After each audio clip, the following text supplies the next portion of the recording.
Assalamualaikum warahmatullahi wabarakatuh. Bertemu lagi di channel Cerita Misterius.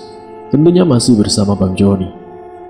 Di kesempatan kali ini, saya akan membawakan sebuah kisah dari salah satu pengalaman seorang pencari rumput yang sebut saja di sini namanya Pak Saipul. Pak Saipul ini sehari-harinya bekerja serabutan. Usianya masih sangat muda, kurang lebihnya antara 23 tahun. Saipul belum berkeluarga, namun keinginan dari seorang Saipul ini, yang memang bekerjanya hanya seorang serabutan. Di sini dia ingin mengangkat derajat dirinya dan juga kedua orang tuanya. Dia hanya lulusan SMP. Tentunya untuk mencari pekerjaan secara umum, itu sangat susah. Sehingga dari kerja serabutannya, bisa untuk menghidupi dirinya dan juga keluarganya. Keluarga dari Saipul bukanlah keluarga yang berada. Dia punya 4 orang adik yang jelas sangat membutuhkan biaya. Sehingga Saipul harus merelakan tidak melanjutkan ke sekolah yang lebih tinggi. Kini di usia yang saat itu baru lulus SMP, dia mencoba mencari sesuatu penghasilan yang sederhana, yang tak lain ikut orang tuanya yang juga bekerja serabutan, yaitu dengan mencari rumput untuk distorkan ke salah satu juragan kambing.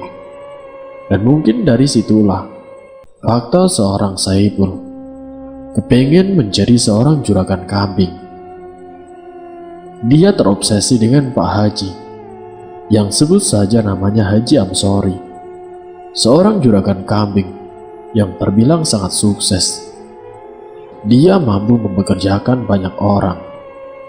Namun untuk mencapai hal tersebut, tentunya tidaklah mudah untuk Saipul. Dia harus bekerja keras.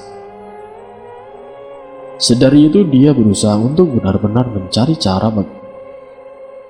Karena dari itu, dia berusaha untuk benar-benar mencari cara bagaimana untuk bisa sampai seperti Pak Haji Ansori. Semenjak lulus SMP, Saipul berencana menabung sedikit demi sedikit, yang tujuannya untuk membeli seekor kambing. Kala itu dia sudah bekerja sama dengan Pak Haji Ansori bersama bapaknya. Ketika keinginan seorang Saipul di usia muda kala itu, yang tak lain ketika dia sudah menabung, uang itu kemudian diserahkan kepada Pak Haji Ansori. "Pak, saya kepingin beli kambingnya sampean yang masih kecil." Namun beruntungnya Saipul, Pak Ansori malah memberikan kambing kepada Saipul secara cuma-cuma. "Sudah, ini kambing untuk kamu saja. Bawa saja. Kamu sudah punya kandangnya belum? Kalau belum punya, uang itu sebaiknya kamu gunakan untuk membuat kandang kambing. Kalau kandangnya sudah jadi, kamu boleh bawa kambing ini. Saya kasih 2 ekor anak kambing buat kamu, gratis," ucap Pak Haji Ansori.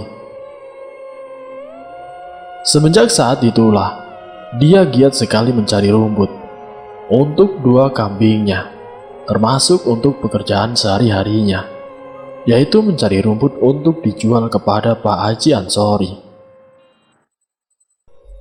Singkatnya, selama 4 tahun semenjak Saipul memelihara kambing tersebut, dia sudah berubah sangat banyak. Disitulah mulai seorang Saipul merasakan keuntungannya. Namun ketika perasaan bahagia itu benar-benar dimiliki dan juga benar-benar nyata, Saipul menjual kambingnya ke Pak Haji Ansori.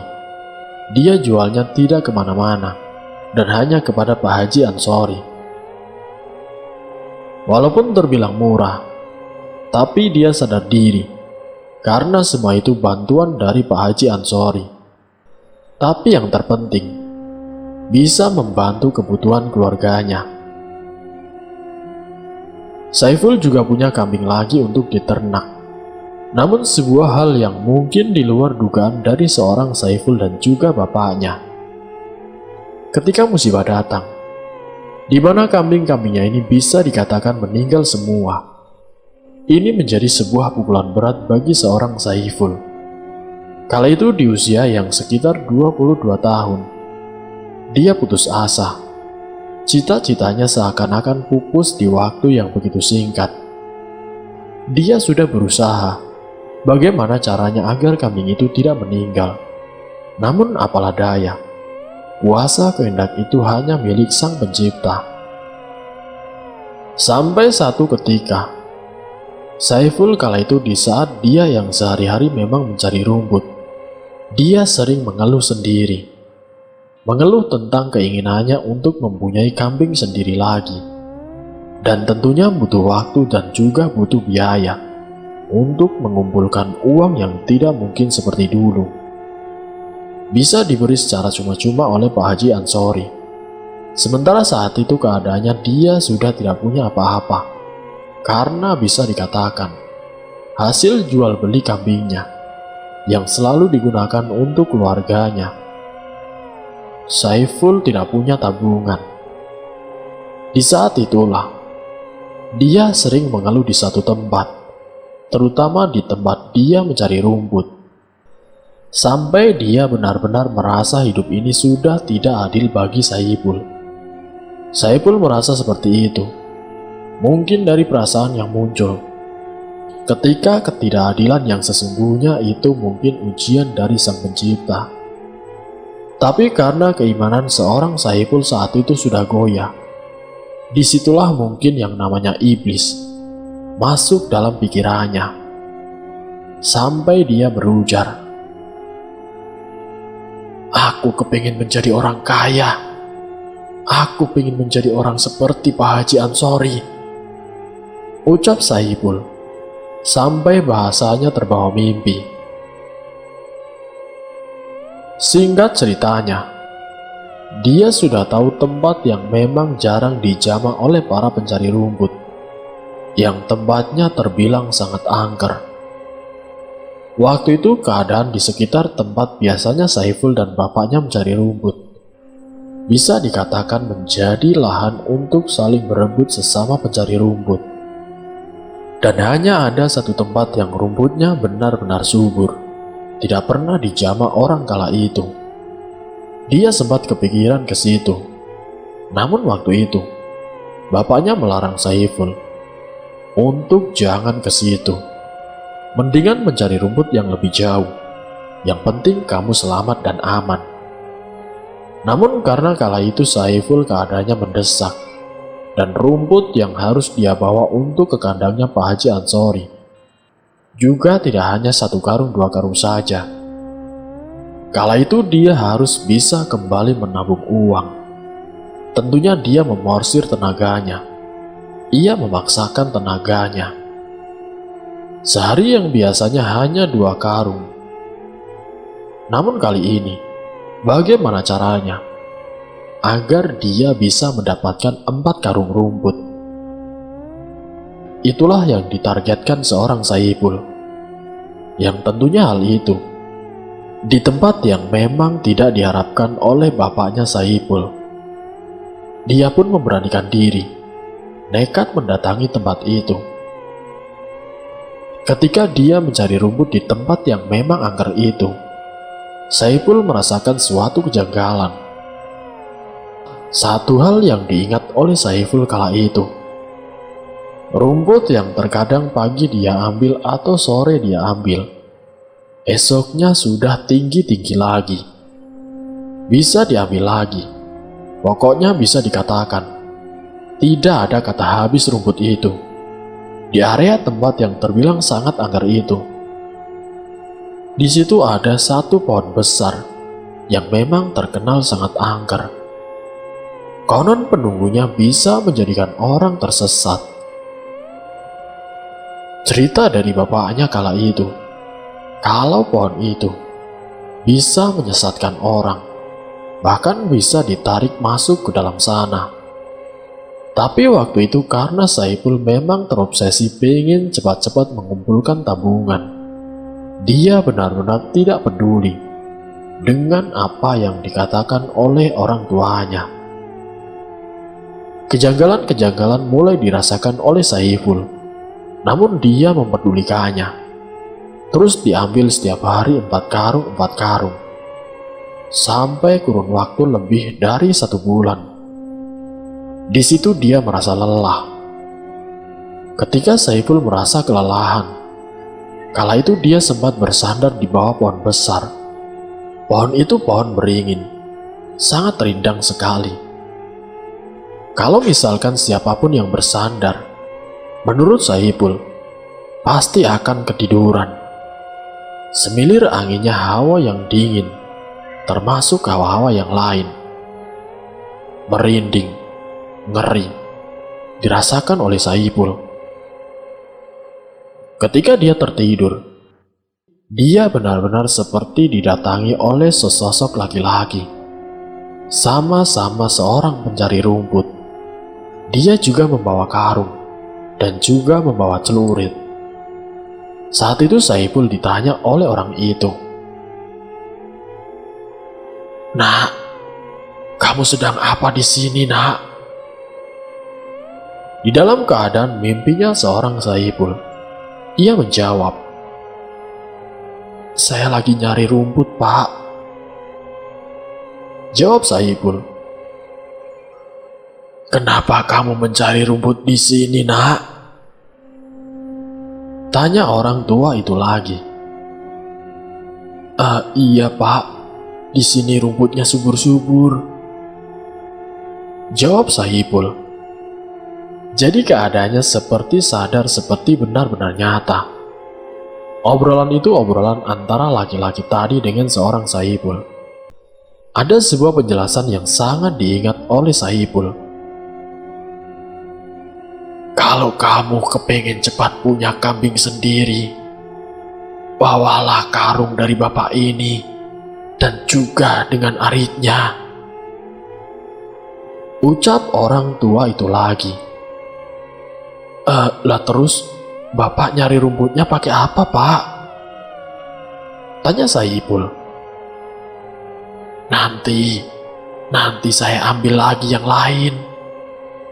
Ini buat kamu. Kan karung kamu sudah penuh. Disitulah Saiful tiba-tiba terbangun. Dia tersadar.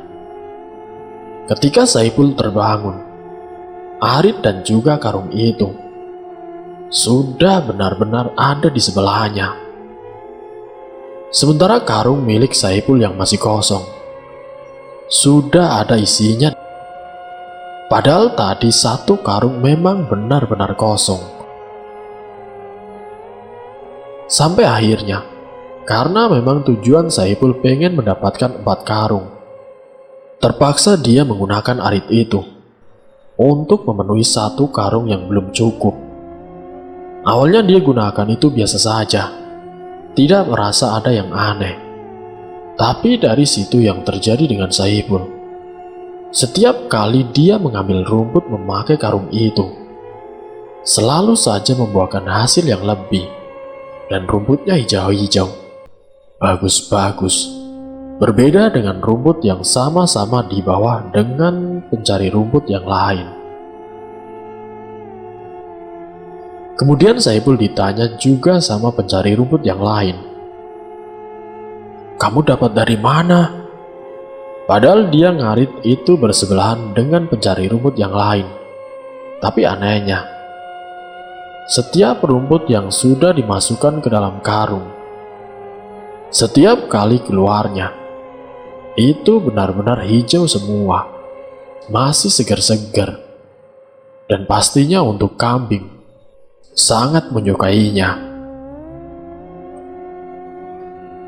Sampai akhirnya, dengan adanya karung dan juga celurit pemberian orang di dalam mimpinya itu, Pak Ansori mengasih harga lebih kepada Saiful. Dan Pak Haji Ansori akhirnya juga memberikan nilai tambahan dari rumput yang dibawa oleh Saiful. Kabar itu didengar oleh juragan kambing yang lain, dan dari situlah kesuksesan awal seorang Saiful.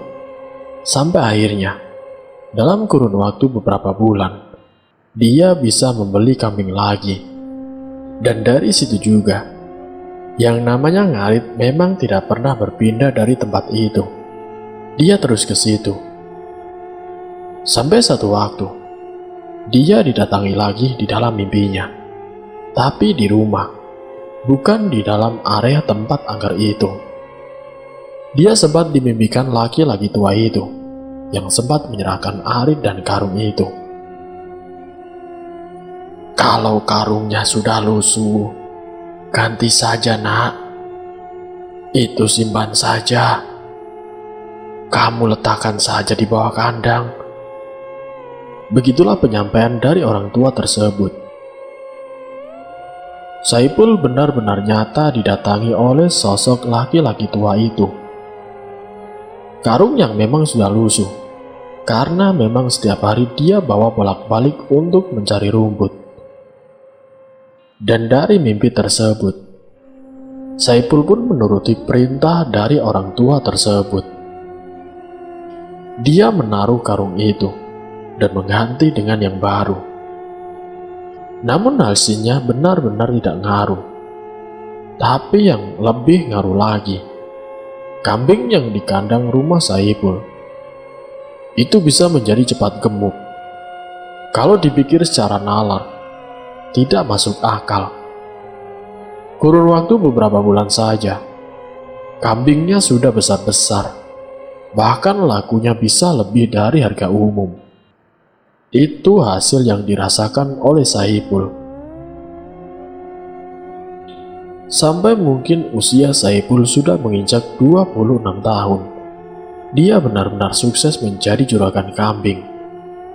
Tapi dibalik apa yang didapatkan oleh Saipul, ternyata sosok laki-laki tua yang ada di dalam mimpinya meminta kepada Saipul, meminta secara langsung, namun lewat mimpi.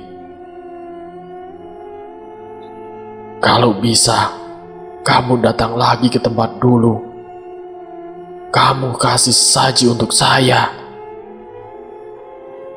Saipul yang diperintahkan untuk mengasih sesaji ke tempat itu, dia pun tidak keberatan. Walaupun itu belum pernah dilakukan oleh Saipul jauh sebelumnya. Dan kini Saipul sudah tidak mencari rumput lagi. Dia sudah tidak menjual rumput ke tempat Pak Haji Ansori.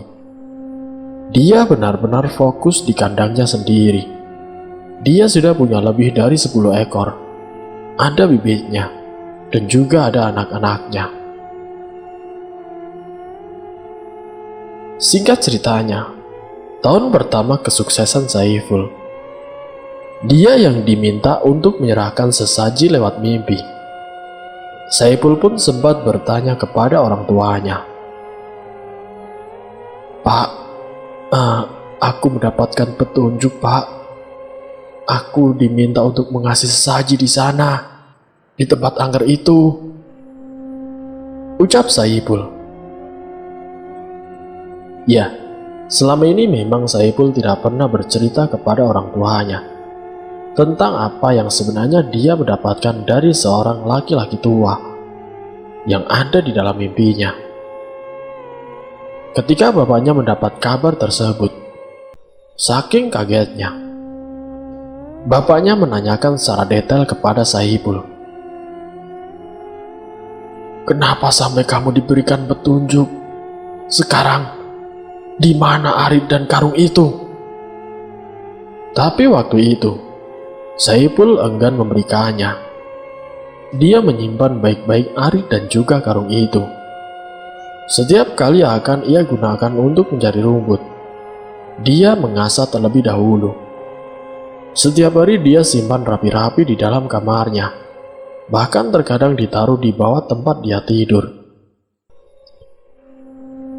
Namun ketika bapaknya melarang Saiful yang kala itu memang sudah merasa dibantu oleh laki-laki tua itu, dia menyerahkan sesaji lewat bakar kemenyan. "Kalau kamu ingin menjadi orang kaya, setiap sebulan sekali, sebaiknya kamu datang ke tempat itu. Begitulah penuturan orang tua misterius di dalam mimpi Saipul.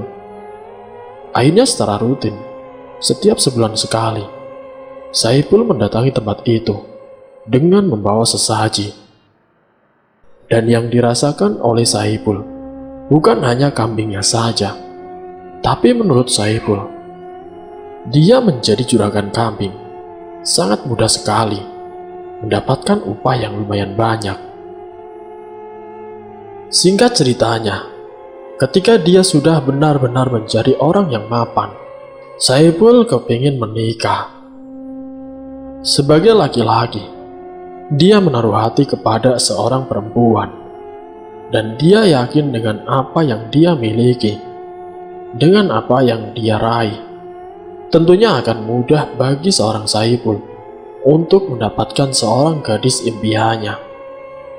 Dan kini Saipul akhirnya benar-benar menikah. Akhirnya benar-benar memberanikan diri untuk melamar seorang gadis. Dan ketika Saipul melamar seorang gadis impiannya, dia langsung diterima. Sampai singkatnya, lebih dari beberapa bulan, akad nikah pun akhirnya dilaksanakan. Namun saat di pelaminan, tiba-tiba saja Saipul teringat akan sosok laki-laki yang memberikan kekayaan, yang kini menjadikannya orang yang sukses. Saipul terus kepikiran tentang laki-laki misterius itu. Tatapan matanya sangat kosong, sampai ditegur beberapa kali oleh istrinya. Mas, sampean kenapa mas? Sampean kenapa? Tidak ada jawaban dari Saipul. Jadi di pelaminan itu dia merasa benar-benar ada sesuatu yang janggal. Dia kedatangan tamu yang sering muncul di dalam mimpinya. Ya, yaitu laki-laki tua itu. Dengan pakaian yang biasa dia pakai, memakai kaos dengan celana hitam, juga dengan topi yang biasa digunakan. Ia datang di acara pernikahan Saipul. Saipul sadar bahwa dia ini adalah orang yang selama ini membantu dia. Ketika laki-laki misterius itu duduk di para tamu undangan, laki-laki misterius itu sempat ditanya, "Mohon maaf, Bapak mau bertemu siapa ya?" "Saya mau mengucapkan selamat kepada Saipul." Lalu penerima tamu itu memberikan kabar kepada Saipul. Mas Saipul, itu ada tamu khusus. Katanya dia ingin bertemu dengan jenengan." Saipul yang mendengar itu langsung turun dan menghampiri sosok laki-laki tua itu. Dia sempat meminta duduk dan ngobrol sebentar. Lalu laki-laki itu berkata kepada Saipul, "Nanti kalau kamu sudah selesai acaranya, kamu datang ke tempatku." Lalu laki-laki itu memberikan alamat tempat tinggalnya. Saipul pun mengiyakan. "Iya Pak, terima kasih banyak ya. Bapak sudah membantu saya. Saya pasti akan ke tempat Bapak." Namun di sini, Saipul tidak berani menanyakan nama laki-laki itu, dan hanya berjabat tangan saja. Singkatnya keesokan harinya, setelah acara pernikahan selesai, Saipul langsung berpamitan kepada istrinya. Ia meminta izin.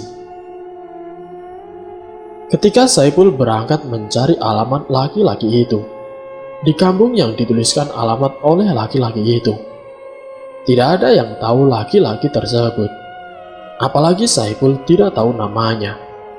Sampai akhirnya, dia berusaha untuk berhenti, karena bingung harus mencari kemana lagi. Sementara dia pun tidak tahu namanya, hanya sebatas alamat tempat tinggalnya. Padahal dia sudah sampai di daerah kampung tempat alamat yang dituliskan oleh laki-laki itu.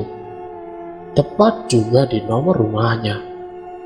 Tapi dari keterangan penduduk sekitar, itu adalah rumah kosong. Ini yang membuat Saipul keheranan.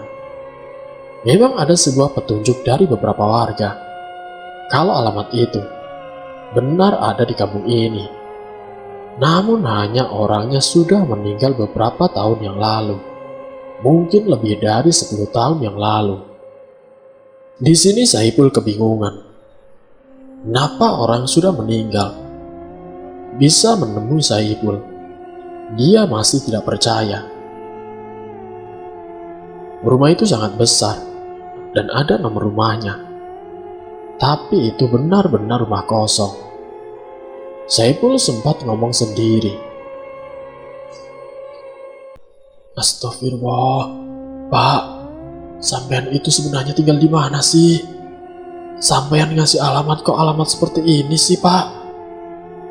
Ini rumahnya siapa, Pak? Sampai lebih dari setengah jam, dia pun menunggu di depan rumah kosong itu. Tidak ada yang keluar. Sampai Saipul ini akhirnya mengambil keputusan. Ya sudahlah, aku balik saja. Sudah setengah hari juga saya mencari di sini. Ternyata rumahnya kosong. Tidak ada penghuninya. Kira-kira setelah zuhur, Saipul balik ke rumah. Siang harinya di rumah, dia istirahat. Dia tertidur di dalam kamar.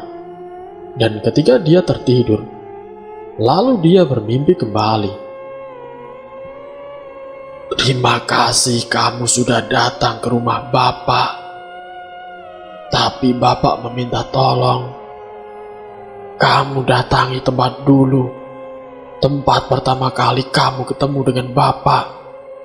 Dan bawa sesaji. Ketika mimpi itu datang di siang bolong, sampai membuat Saipul terbangun. Dan Saipul pun merasa ketakutan. Apa ini? Apakah aku benar-benar mimpi? Kok dia bisa bilang kalau aku sudah datang? Sebenarnya siapa laki-laki itu? Saipul benar-benar menjadi penasaran. Dia benar-benar melihat sangat nyata. Orang itu mendatangi saat pernikahan Saipul. Tapi ketika mencari alamat rumahnya, tempat tinggalnya orang misterius itu, rumah itu sudah kosong sudah lama. Dan kabarnya penghuninya sudah meninggal 10 tahun yang lalu. Intinya sosok misterius itu menginginkan seorang Saipul untuk memberikan sebuah penghormatan berupa sebuah sesaji. Namun ketika Saipul ada di tempat itu, ada beberapa pencari rumput yang lain yang melihat Saipul ada di sana. Melihat Saipul ada di sana, mereka melaporkan kejadian yang dia lihat kepada bapaknya dan juga kepada mertuanya. Sebenarnya apa yang kamu lakukan di sana, Saipul? Apa yang kamu lakukan di tempat itu? Saipul kemudian menceritakan semuanya. Kalau bapaknya mungkin sudah tahu dan pernah mengingatkan agar jangan sering ke tempat itu. Tapi Saipul yang memang sudah merasa dibantu, dia tetap ke situ. Dan mertuanya sempat meminta Saipul untuk ikut dengannya. Saipul, kamu kan sudah menjadi anak saya. Kamu harus ikut Bapak, ucap mertuanya Saipul. Kemana, Pak? Ayo, ikut Bapak ke rumah Pak Kiai, agar kamu tahu apa yang sebenarnya kamu lakukan selama ini. Disitulah Saipul dan juga orang tua kandungnya sepakat. Dan waktu itu bapaknya juga memaksa Saipul. Sudah, ikuti saja mertua kamu. Nanti kamu biar ngerti. Biar tahu sesungguhnya apa yang kamu sudah lakukan selama ini, ucap orang tuanya Saipul.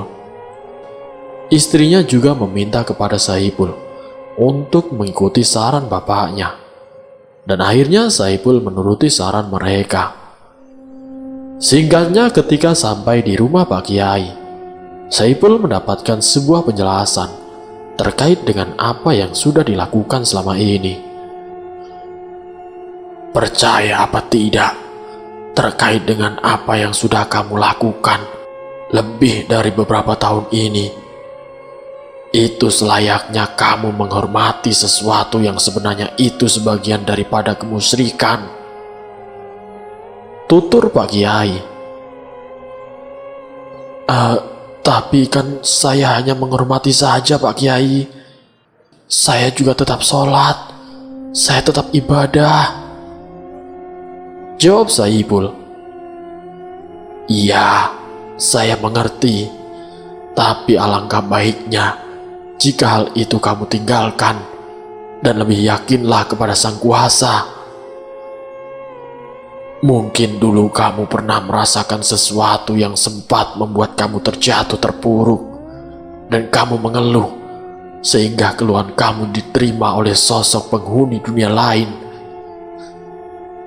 Jadi seakan-akan Pak Kiai itu mengetahui latar belakang Saipul, yang membuat Saipul sempat terkejut. Iya Pak Kiai, dulu saya memang sempat mengeluh. Saya kepingin sekali menjadi orang sukses. Disitulah ketika kamu pikirannya dipenuhi dengan hawa nafsu duniawi. Disitulah kelemahan manusia yang lewat akal pikirannya membuat kamu terjerumus ke dalam jebakan dari sosok tersebut. Mungkin awalnya kamu dibantu tanpa meminta imbalan apapun, tapi sekarang kamu sudah benar-benar menjadi penganutnya secara tidak langsung. Kamu hampir setiap waktu memberikan sesaji secara tidak langsung. Keyakinanmu juga akan Sang Pencipta, itu semua sudah hilang. Dan mungkin kamu juga pernah merasakan ketika kamu tidak pernah lagi datang ke sana. Kamu merasakan sesuatu yang beda, sehingga itulah kelemahan kamu. Saipul yang mendengar wejangan dari seorang kiai yang mengingatkan tentang apa yang sudah terjadi dengan dirinya. Bapaknya dan juga mertuanya juga mengingatkan untuk Saipul tidak lagi mendatangi tempat tersebut. Dan sepulang dari rumah Pak Kiai, Saipul diminta untuk sholat taubat, untuk kembali ke jalan yang benar. Kini Saipul dibimbing oleh Pak Kiai. Namun dibalik itu juga, kejadian-kejadian yang mungkin di luar nalar juga harus dialami oleh Saipul. Tentang usahanya yang secara tiba-tiba mengalami kemerosotan, bahkan kambing-kambing yang dipelihara tiba-tiba meninggal. Namun dari ujian itu semua, dia merasa ikhlas dan dia merasakan sesuatu kelegaan. Karena buat apa dia sukses dan juga kaya raya kalau ternyata itu semua adalah bantuan dari setan, bukan bantuan yang sesungguhnya, bukan memohon kepada Allah Subhanahu wa Ta'ala. Dia telah sadar, dan kini alhamdulillah Saipul menyadari dirinya menerima apa adanya. Kalau dirinya telah tersesat, syukur alhamdulillahnya. Kini Saipul dibantu mertuanya, didukung istrinya, dan juga keluarganya sendiri. Semoga dari kisah ini, kita bisa mengambil hikmah dan juga pelajarannya, bahwa bentuk usaha apapun, kita harus meminta kepada Allah Subhanahu wa Ta'ala. Jangan meminta kepada siapapun, apalagi kepada setan, iblis. Itu sangat dosa besar. Terima kasih untuk kalian yang sudah mampir di channel kami. Jika kalian tertarik dengan video kami, silakan tekan tombol like, share, dan komen. Tekan subscribe untuk mengikuti video-video kami yang selanjutnya. Wassalamualaikum warahmatullahi wabarakatuh.